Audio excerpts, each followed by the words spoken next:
Muchas gracias nuevamente al Club de Abogados por la oportunidad.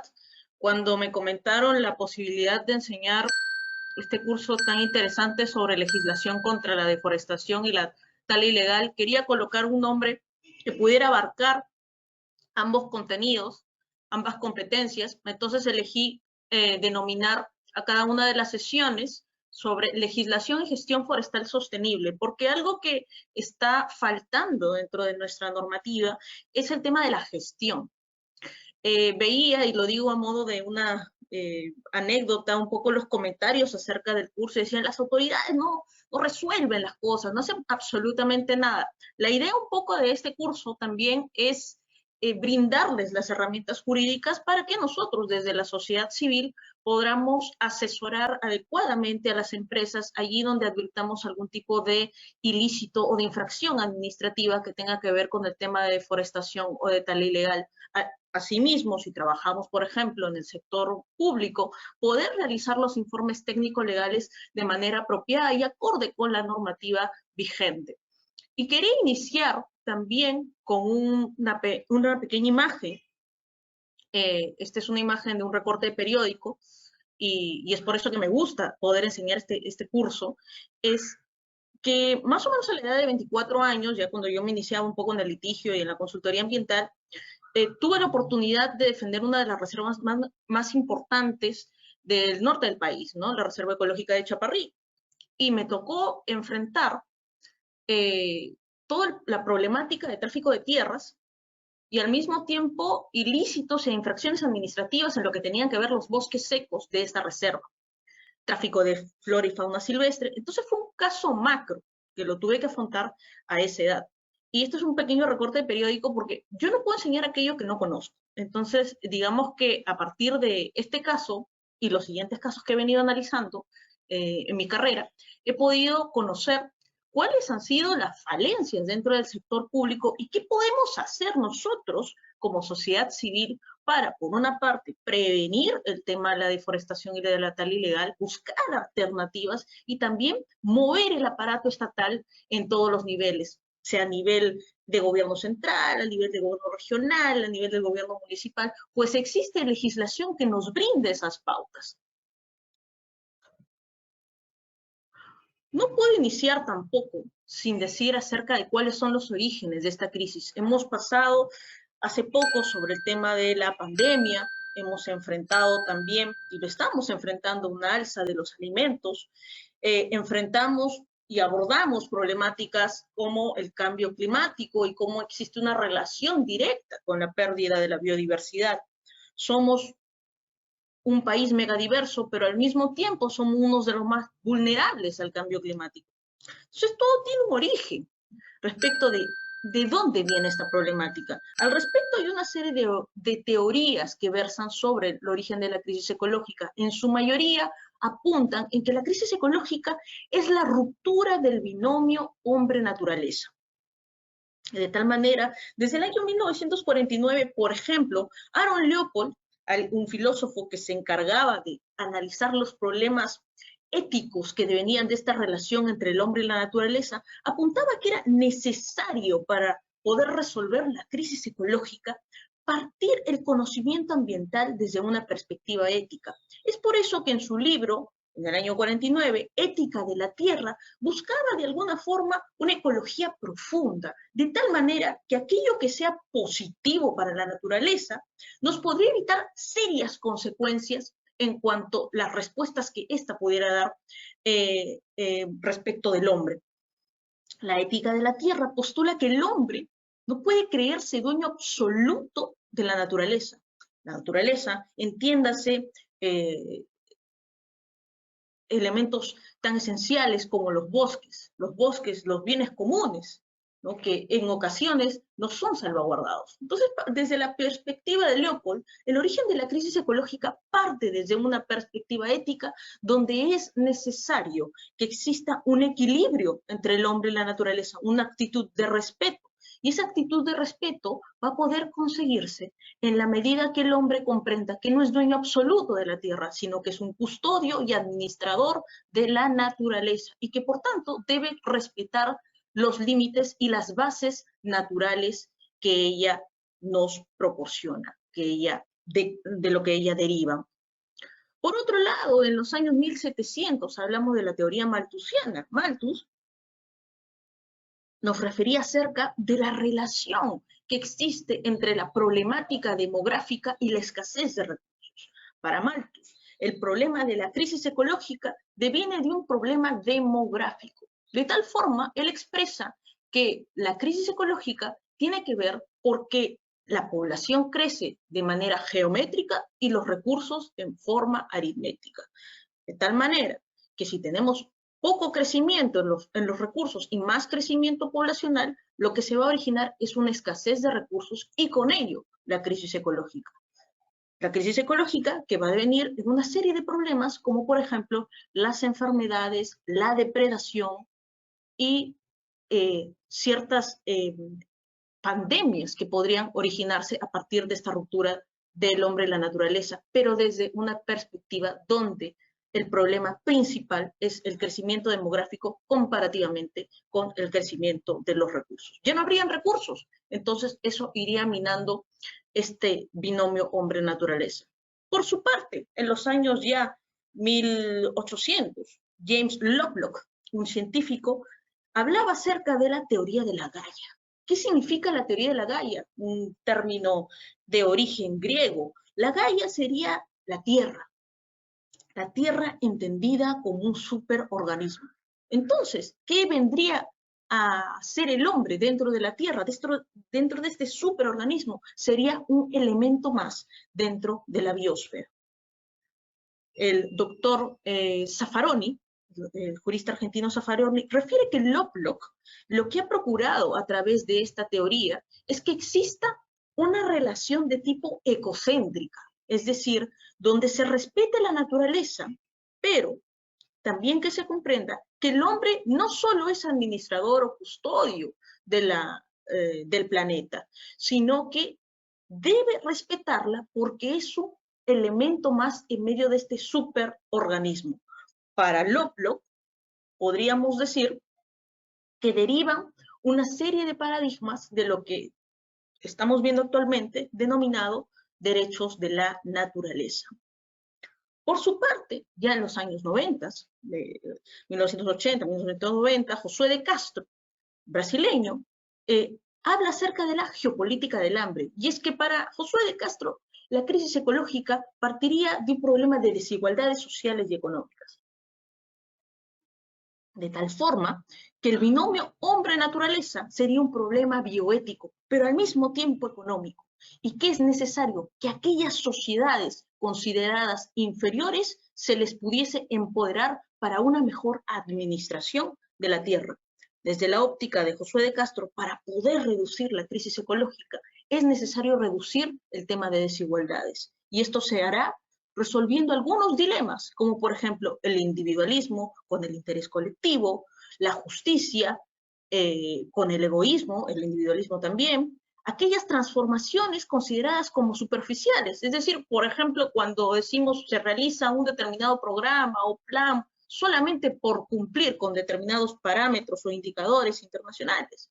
Para Josué de Castro es necesario que existan transformaciones profundas y estructurales, donde aquel lado más frágil de la sociedad se pueda empoderar y ayudar en esta administración de la tierra.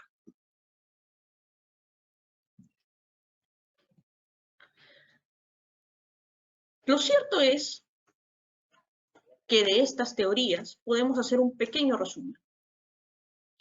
Todo deriva de una actividad antropogénica. Si bien existen algunos negacionistas que hablan que no, que esto siempre ha existido, que siempre han existido problemas, siempre ha existido el cambio climático, lo que es cierto, científicamente comprobado, es que a partir del crecimiento industrial y con la revolución industrial existieron una elevación desmedida de los gases de efecto invernadero, un crecimiento industrial que ha ido incrementándose de a pocos sin seguir una política distributiva, sino una óptica eminentemente lineal.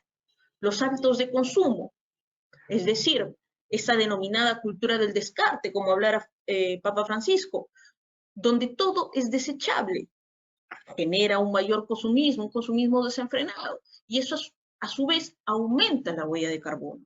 La explosión demográfica, no podemos negar que el tema demográfico tiene que ver también con un problema de crisis ambiental, de crisis ecológica. Esto quiere decir que existe una primacía del interés económico y no hay una compatibilidad con la sostenibilidad ambiental. Este desbalance de distribución demográfica, aumento de la contaminación, aumento de los hábitos de consumo y con ello el crecimiento industrial, podríamos decir que engloban todas estas teorías que les he mencionado sobre las causas de la crisis ecológica. Pero hablar de crisis ecológica significa también de desconocer los límites naturales, de desconocer que aquellos bienes comunes son necesarios para salvaguardar y cómo estos bienes comunes, que es el caso de los bosques, nos brindan servicios ambientales y son esenciales para poder mantener este equilibrio dentro del planeta. Si hablamos en cifras, quizás acá hay una muestra de cómo ha ido incrementando la deforestación en nuestro país, a pesar de ser un país megadiverso, a pesar de haber suscrito una serie de convenios y declaraciones que buscan la protección de los bosques. Aquí podemos observar cómo la Amazonía ha ido perdiendo bosques en hectáreas. Esto es solamente un parámetro de 2001 al 2017. El valor estimado hasta el 2017, ustedes podrán ver, 2012, 623 millones, 562 millones, y así sucesivamente. Esos son el valor estimado de las pérdidas en cuanto a los bosques. No podemos olvidar que el tema ambiental se encuentra ligado a un tema económico. El proteger los bosques no solamente tiene que ver con el derecho a la vida, a la salud de las personas, al respeto a la identidad cultural u otros derechos conexos, sino también que el destruir la Amazonía implica costes económicos para nuestro país y para cada uno de nosotros.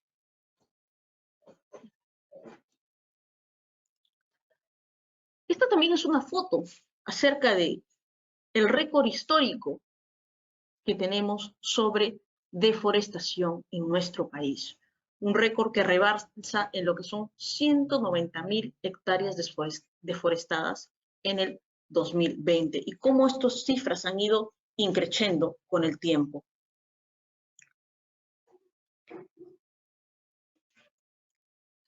Algunos mensajes claves que quisiera compartir con ustedes. No sé si recordarán lo referido a la cuarentena, al tema de la pandemia, que existía una discusión acerca de esta relación entre la destrucción de la naturaleza y el origen de enfermedades, en este caso el origen de las pandemias. Pues está científicamente comprobado que existe un nexo entre la deforestación y las pandemias. ¿Por qué? Porque al deforestar estamos rompiendo hábitats, estamos rompiendo equilibrio ecológico y estamos sacando del ecosistema diferentes organismos que sirven para poder mantener ese equilibrio. Entonces, uno de los mensajes claves que quisiera que quede en esta clase es que existe un vínculo relacionado de la deforestación con las enfermedades y que estas van a ir aumentando con el tiempo, en la medida que aumente el cambio climático, en la medida que aumente estas prácticas de deforestación y de tala ilegal. No podemos olvidar que la humanidad se enfrenta a diferentes amenazas. La inseguridad alimentaria, la pobreza, el cambio climático, la conflictividad socioambiental, que es cada vez más fuerte en nuestro país, la degradación de la tierra, el agua y la pérdida de la biodiversidad. Cada uno de estos problemas se encuentran íntimamente ligados a la pérdida de bosques y a la tala ilegal. Estas dos problemáticas que son amplias, lo que han originado es que se originen más, es que se puedan dar más problemas como la inseguridad alimentaria, como la pobreza, como el aumento del cambio climático. Les he mencionado que Perú es el tercer país más vulnerable al cambio climático. Y a pesar de toda la normativa que tenemos sobre cambio climático, problemas tan fuertes como la minería ilegal, la tala ilegal, la deforestación y con ello la pérdida de biodiversidad, el tráfico de flora y fauna silvestre, aún siguen en aumento y no logra mitigarse esos problemas tan fuertes. El mundo necesita soluciones a escala que sean equitativas y eficaces. y que puedan aplicarse de manera rápida. Lo que necesitamos es celeridad y eficacia en cuanto a la normativa que tenemos. No necesitamos aún más normativa. Lo que yo propongo, y me van a escuchar esto alrededor de todas las clases, es la integración normativa e interpretar normativamente para poder exigirle a las autoridades la salvaguarda de nuestros bosques. Las sociedades podrían hacer un mejor uso de los bosques y los árboles con miras a la conservación de la naturaleza y al mismo tiempo asegurar el bienestar de las personas y generar ingresos, especialmente en la población rural. Si hablamos de bosques, es necesario hablar de la importancia de los bosques en números. En primer lugar, podemos decir que los bosques cubren el 31% de la superficie terrestre del planeta. Entre 1990 y el 2020 se perdieron 420 millones de hectáreas de bosque debido a la deforestación. Así que es una problemática no solo local, no solo regional, sino a nivel global. Los bosques son el hábitat del 80%, el 75% y el 68% de las especies de anfibios, aves, mamíferos, respectivamente. El cambio climático constituye un importante factor de riesgo para la salud de los bosques. Por ejemplo, hay indicios de que la incidencia y la gravedad de los incendios forestales y las plagas están aumentando. El aumento de la temperatura, producto del calentamiento de los océanos, se forma como una especie de burbuja y empieza a aumentar los incendios forestales allí donde las temperaturas son más altas. El Perú, por ejemplo, en tema de bosques, es el segundo país en América Latina con mayor extensión de bosques tropicales. Es el cuarto país en extensión de bosques tropicales a nivel mundial. Y el 41% de los gases de efecto invernadero que el Perú emite vienen de la tala y la quema de bosques. Por eso es que indico que hay una relación directa en el tema del cambio climático y bosques en cuanto a la tala y la deforestación, que son problemáticas a nivel mundial y que conectan diferentes países. No podemos olvidar, y se los mencionaré, una de las características del derecho ambiental es estos problemas transfronterizos. Y la deforestación y la tala ilegal se han convertido en problemas transfronterizos. Y esa es la razón de ser para poder gestar convenios que permitan facilitar mejores acciones a nivel de distintos gobiernos. No olvidemos que somos una región amazónica. Hace poco hubo un foro en Belén do Pará donde se trataron o se procuran establecer nuevas estrategias para la salvaguarda de nuestros bosques. Hablar de derecho ambiental, hablar de bosques, de los problemas que aquejan los bosques, es necesario acudir a una serie de ciencias. La ciencia matriz del tema ambiental es la ecología, porque la ecología significa la administración de la propia casa. Quiere decir casa y o estudio o tratado.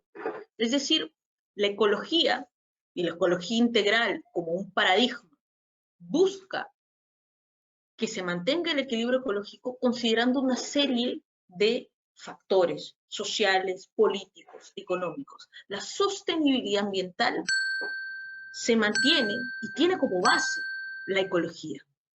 Sin la ecología no existiría o no podríamos hablar de ética ambiental, no podríamos hablar de derecho ambiental.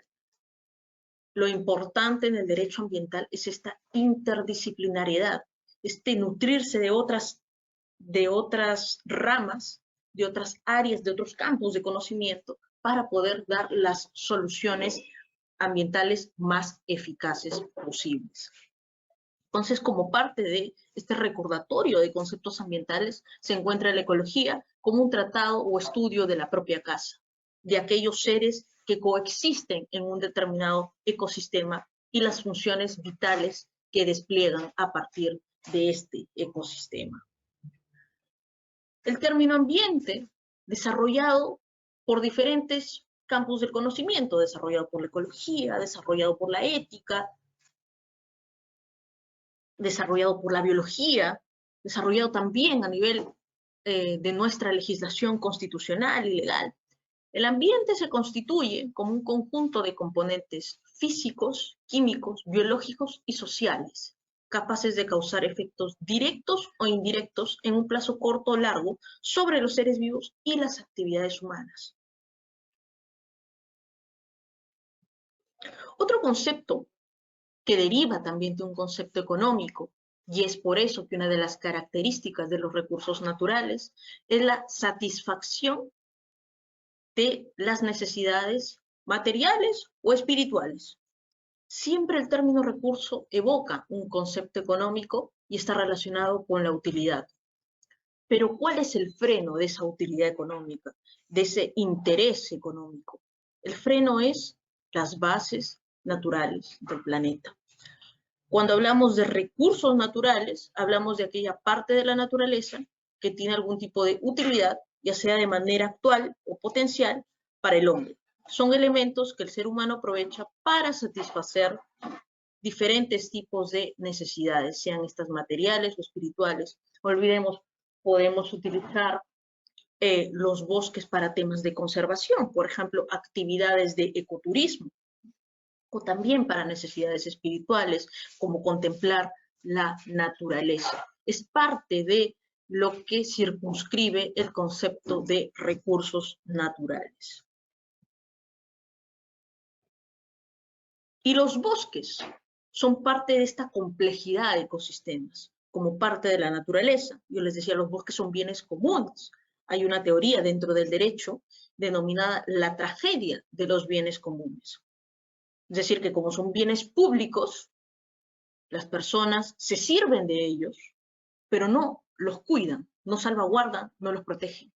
Y eso no se condice, por ejemplo, con los saberes ancestrales, el conocimiento de nuestras poblaciones indígenas y nativas, que sobre la base del Suma Kusai, por ejemplo, de este sentido ancestral y de contemplación a la naturaleza, pueden ellos proteger los bosques de mejor manera, sobre la base de esos conocimientos ancestrales y de ese sentido contemplativo de la naturaleza. Los bosques son ecosistemas complejos que pueden aportar una serie de beneficios a nivel económico, a nivel social, a nivel político, a nivel ambiental. Los bosques proporcionan tanto productos como servicios y contribuyen directamente al bienestar de la población en todo el mundo. No solo son una fuente de recursos maderables, sino también de combustibles, de medicinas, de las plantas medicinales, por ejemplo, ¿no? Materiales de construcción, alimentos, la agroecología, por ejemplo, que es una de las alternativas que he visto para mejorar, para contribuir frente a estos desafíos de la deforestación y la tala ilegal. Esta es una tipología de bosques que maneja el fenecido INRENA. 3 bosques principales que contienen nuestro país. En realidad son por lo menos un promedio de 42 tipos de bosques dentro de Perú. Aquí les he dejado un link para que puedan ustedes revisar acerca de esta tipología de bosques. Pero principalmente tenemos los bosques primarios, es decir, aquellos ecosistemas originales que no han sufrido ningún tipo de perturbación de parte de la actividad humana o por causas naturales. Un claro ejemplo es la selva amazónica, parte de ella, porque no podemos olvidar de las problemáticas que subsisten. Los bosques secundarios sí ha habido algún tipo de transformación por parte de las actividades humanas, ya sea que se haya producido algún tipo de incendio forestal o haya sido talado, y luego se ha regenerado con el tiempo. Los bosques naturales, que son ecosistemas nativos, con predominancia arbórea, intervenidos o no, y capaz de regenerarse a través de la sucesión natural. Pueden estar manejados bajo determinadas técnicas o prácticas silviculturales aplicadas para estimular la generación natural o para realizar el repoblamiento con las especies deseadas. Este también es un gráfico que he podido extraer del CINIA, el Sistema Nacional de Información Ambiental, que es muy importante que lo tengan ustedes en consideración. Allí pueden acceder a cualquier tipo de información ambiental, normativa, legislación, boletines, libros, etcétera, sobre el porcentaje de bosques que existe en nuestro país.